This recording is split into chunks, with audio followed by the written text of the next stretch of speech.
भाषा असल्यामुळे तुम्ही मराठीत प्रचंड सुंदर कम्युनिकेशन करू शकता, पण इंग्लिशमध्ये कदाचित तुम्हाला वेळ लागू शकतो. सो आपल्याला डायव्हर्स पॉप्युलेशन नुसार आपल्याला बदलणं गरजेचं असतं आणि ती संवादाचं स्किल असतं. माझं उदाहरण देतो. मी आता ज्या संस्थेत काम करतोय, ह्या संस्थेचं हेड ऑफिस आहे न्यूयॉर्क.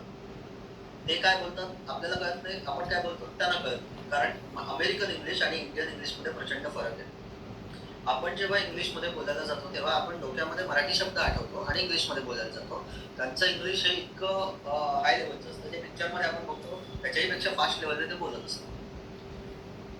आता हे जर कम्युनिकेशनसाठी मी प्रयत्न केले नाहीत, तर एक तर मला ऑफिसमधनं काढून टाकण्यात येईल.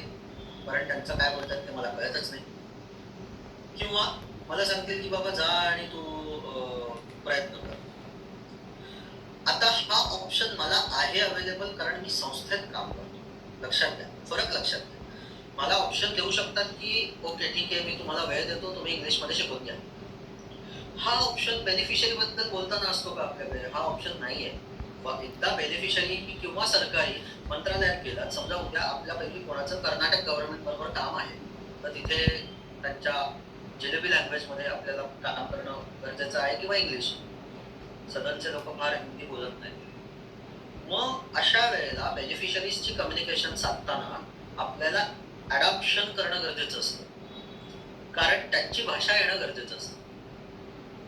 तुम्ही माडिया गोंड आदिवासी हे नाव ऐकलं असेल. गडचिरोली, चंद्रपूर त्या ठिकाणी माडिया गोंड आदिवासी. तिथे तुम्ही काम करत असाल तर त्यांची भाषा यायला पाहिजे. त्यांच्या भाषेतनं काम करता आलं पाहिजे. त्यांचे एटिकेट्स आपल्याला आले पाहिजेत, तरच काम होऊ शकतं. तिथे कुठल्याही प्रकारचं ChatGPT येत नाही. लक्षात घ्या, लोकल लँग्वेजमधलं